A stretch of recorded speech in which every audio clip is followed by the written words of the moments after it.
로마서 3장 1절에서 20절까지 말씀 중에 우리가 9절에서 20절까지 말씀만 같이 읽겠습니다. 9절부터 20절까지 말씀 같이 읽겠습니다. 시작. 그러면 어떠하냐? 우리는 나으냐? 결코 아니라. 유대인이나 헬라인이나 다 죄 아래에 있다고 우리가 이미 선언하였느니라. 기록된 바 의인은 없나니 하나도 없으며 깨닫는 자도 없고 하나님을 찾는 자도 없고 다 치우쳐 함께 무익하게 되고 선을 행하는 자는 없나니 하나도 없도다. 그들의 목구멍은 열린 무덤이요 그 혀로는 속임을 일삼으며 그 입술에는 독사의 독이 있고 그 입에는 저주와 악독이 가득하고 그 발은 피 흘리는데 빠른지라. 파멸과 고생이 그 길에 있어 평강의 길을 알지 못하였고 그들의 눈앞에 하나님을 두려워함이 없느니라 함과 같으니라. 우리가 알거니와 물은 율법이 말하는 바는 율법 아래에 있는 자들에게 말하는 것이니 이는 모든 입을 막고 온 세상으로 하나님의 심판 아래에 있게 하려 함이라. 그러므로 율법의 행위로 그의 앞에 의롭다 하심을 얻을 육체가 없나니 율법으로는 죄를 깨달음이니라. 아멘. 잠깐 개인적으로 묵상하는 시간 갖겠습니다.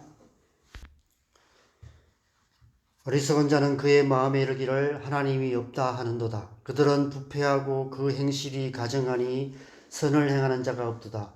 여호와께서 하늘에서 인생을 굽어 살피사 지각이 있어 하나님을 찾는 자가 있는가 보려 하신즉 다 치우쳐 함께 더러운 자가 되고 선을 행하는 자가 없으니 하나도 없도다. 시편 14편 1절에서 3절의 다윗의 고백입니다. 오늘 본문 중에서 10절부터 18절까지 말씀은 이 시편 14편을 시작으로 해서 몇몇 시편들과 이사야서 말씀을 인용한 말씀입니다. 이 말씀들은 성경을 외우다시피 하는 유대인들에게 있어서는 전혀 낯선 말씀이 아니었을 것입니다. 그러나 그들은 지금까지 한 번도 이 말씀들이 자신들에게 하시는 말씀이라고는 생각하지 못했던 것 같습니다. 말씀을 읽고 듣고 수없이 묵상했지만 그 말씀들을 자신들에게 적용하지 않았던 것입니다. 의인은 없나니 하나도 없다고? 우리 유대인들은 하나님의 율법을 잘 지키고 할례도 받은 의인들이니까 이 말씀은 우리에게 하시는 말씀이 아니야 라고 생각했습니다. 이런 류의 말씀들은 자신들과 상관없는 이방인들을 향한 말씀이라 여겼던 것입니다. 아마 이런 말씀들은 이방인들을 향한 말씀의 목록으로 따로 분류해서 별도로 저장하여서 이방인들을 판단하고 정죄할 때나 사용하곤 했던 말씀이었을 것입니다. 그런데 사도 바울이 지금 바로 그 목록들 안에 있는 말씀들을 가지고 유대인들을 향해서 선포하고 있는 것입니다. 너희가 바로 이런 자들이다 라고 말씀하고 있는 것입니다. 이 말씀은 이방인들에게만 하시는 말씀이 아니라 바로 너희에게도 하시는 말씀이다. 너희도 이방인들과 조금도 다를 바 없는 죄인들이다. 여러분, 이 말씀이 유대인들에게 얼마나 큰 충격이 되었을지 짐작이 가십니까? 이 편지를 받고 아마 그들은 화들짝 놀랐을 것입니다. 어제 새벽 말씀에서 우리의 신앙의 회복을 위해서는, 우리가 진정한 신앙생활을 하기 위해서는 깊은 회개가 필요하다고 우리가 함께 묵상을 했습니다. 더 깊은 회개는 바로 이럴 때 일어납니다. 말씀이 충격적으로 가슴을 때릴 때가 회개의 순간입니다. 성경에 기록된 말씀이 이미 수없이 읽고 듣고 묵상도 하고 암송까지 하는 그 말씀들이, 그렇지만 나와 상관없는 말씀으로 따로 분류해 놓았던 그 말씀이 바로 나를 향한 말씀이라는 사실을 깨닫고 화들짝 놀라게 될 때, 그때가 바로 진정한 회개가 필요한 순간인 것입니다. 그 순간 그 말씀 앞에 엎드리는 자는 용서받고 새 사람이 되는 하나님의 은혜를 맛보게 됩니다.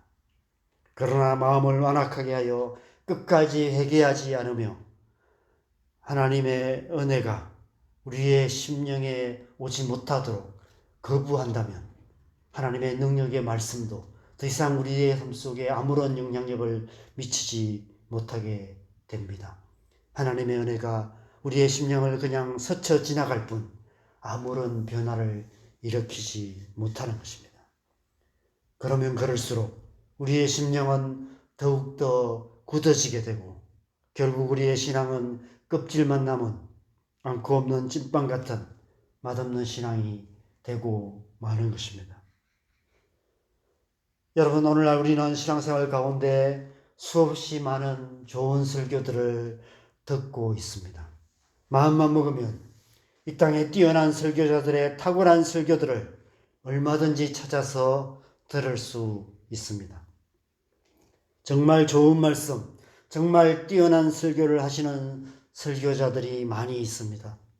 그 설교들을 통해 우리 가운데는 개인적으로도 은혜도 받고 위로도 받는 분들이 많이 계십니다. 그런데 저는 때로 그 많은 설교를 듣는 것이 우리에게 어떤 유익이 있을까? 그 설교들이 우리의 심령을 얼마나 새롭게 변화시키고 있을까라는 질문을 하게 될 때가 있습니다. 특별히 저는 설교자의 입장에서 이런 질문이 자꾸 듭니다.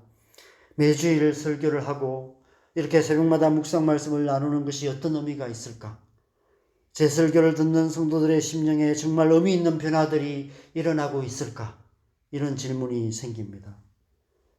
여러분 어떠십니까? 하나님의 말씀이 여러분의 속사람을 날마다 새롭게 변화시키고 있습니까? 하나님의 말씀으로 말미암아 여러분은 날마다 새롭게 변화되는 은혜를 경험하고 계십니까?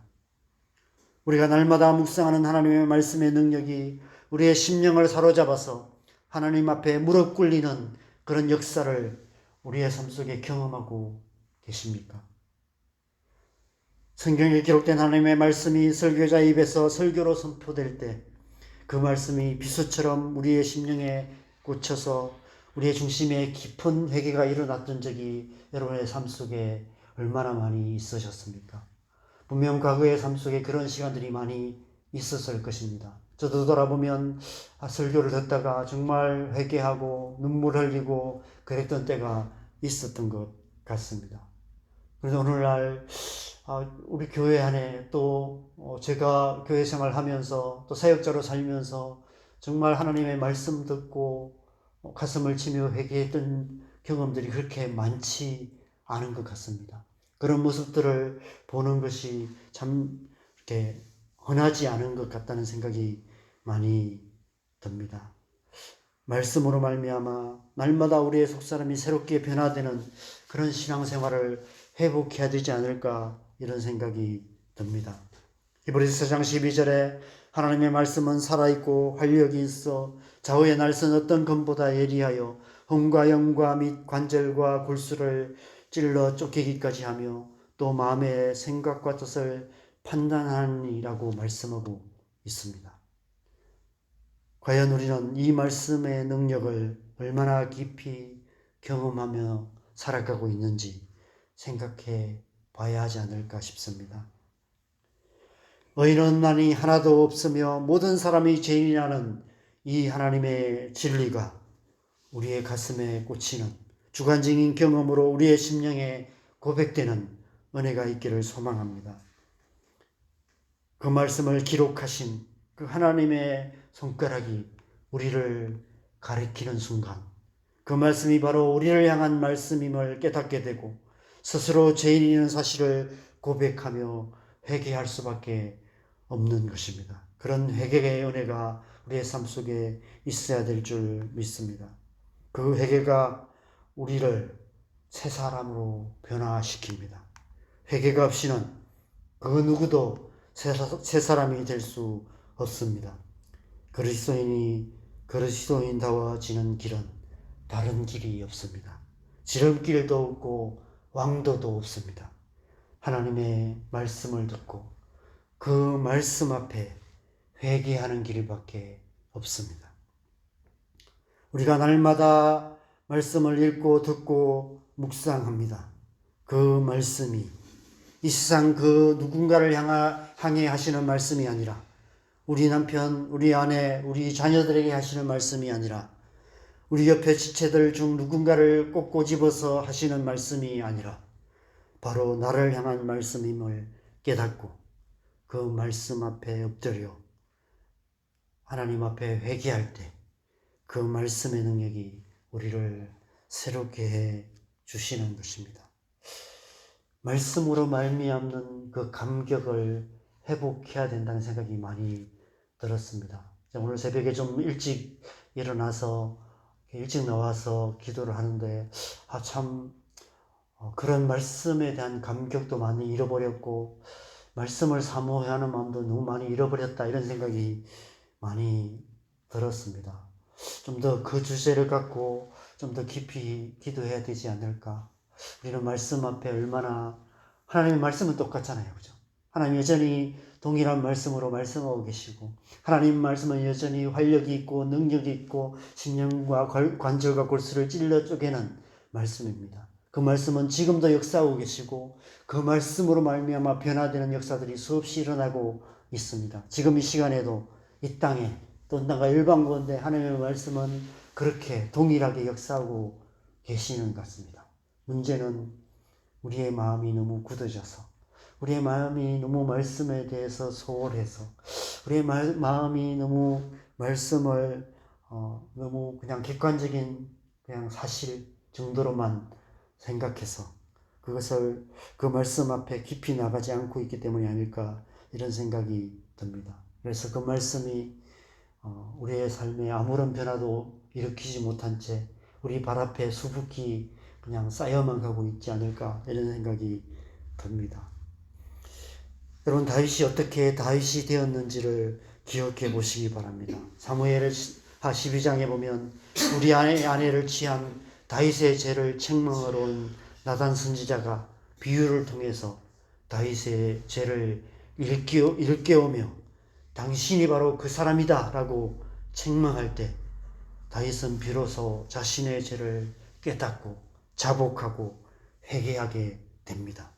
그래서 하나님의 용서하심을 받게 됩니다. 사무엘하 12장 13절에 보면 다윗이 나단에게 이르되 내가 여호와께 죄를 범하였노라 하매 나단이 다윗에게 말하되 여호와께서도 당신의 죄를 사하셨나니 당신이 죽지 아니할 것이다 라고 말씀하고 있습니다. 당신이 죽지 아니할 것이다 이렇게 말합니다. 만약 회개하지 않았다면 다윗이 죽을 수도 있었다는 것이죠. 하나님의 말씀의 손가락이 다윗을 가리키는 그 순간 다윗은 하나님 앞에 엎드려 회개했습니다. 그 회개가 다윗을 살린 것입니다. 바로 그 회개의 순간이 다윗을 우리가 아는 다윗이 되게 만든 것입니다. 그렇지 않았다면 다윗의 이야기는 바로 이 순간에 끝나고 말았을 것입니다. 의인은 없나니 한 사람도 없습니다. 이 세상 그 누구든 하나님 말씀 앞에 서면 하나님 말씀 앞에 똑바로만 서면 은밀한 죄가 드러날 수밖에 없고 회개할 수밖에 없습니다. 그래서 9절에 유대인이나 헬라인이나 다 죄 아래 있다고 우리가 이미 선언하였노라 말씀하고 있습니다. 마지막 20절에 그러므로 율법의 행위로 그의 앞에 어렵다 하심을 얻을 육체가 없나니 율법으로는 죄를 깨달음이니라 말씀하고 있습니다. 하나님의 말씀 앞에 설 때 누구든지 언제든지 죄를 깨달을 수밖에 없다라고 말씀하고 있는 것입니다. 그 하나님 말씀 앞에 엎드려 회개해야 한다는 것입니다. 더 깊은 회개로 하나님 앞에 나아가야 하는 것입니다. 율법과 할례를 의의 방패막이로 내세우며 스스로 의인이라 여겼던 유대인들처럼 교회 생활, 종교 생활, 목사라는, 집사라는, 권사라는, 장로라는 그런 직분의 방패 뒤에 숨어서 은밀한 죄 가운데 살아가는 우리의 삶을 되돌아보며 하나님 앞에 고백하며 회개해야 한다는 것입니다. 신앙생활은 교회 생활이 아닙니다. 신앙생활은 종교 생활도 아니고 신앙생활은 우리의 직분을 잘 감당하는 것이 신앙생활이 아닙니다. 진정한 신앙생활은 날마다 하나님의 말씀 앞에 더 깊이 나아가 더 깊이 회개하는 생활이 진정한 신앙생활입니다. 하나님 말씀 앞에서 자신의 죄를 깨닫고 더 깊은 회개로 하나님 앞에 더 가까이 나아가는 것, 그것이 우리가 이 세상 살 동안 힘써야 할 신앙생활의 본질이 아닐까 생각됩니다. 그런 신앙생활만이 우리를 예수 그리스도를 닮은 온전한 하나님의 백성이 되게 만들 수 있습니다. 표면적 그리스도인이 아니라 이면적 그리스도인이 되게 하는 것입니다. 그리스도인다운 그리스도인이 되게 하는 것, 그것이 회개입니다. 저와 여러분 모두가 그렇게 날마다 회개를 통해 하나님 앞에 더 가까이 나아가 그리스도인다운 그리스도인이 되는 그런 신앙생활 하시기를 주님의 이름으로 간절히 축원합니다. 함께 기도하시겠습니다.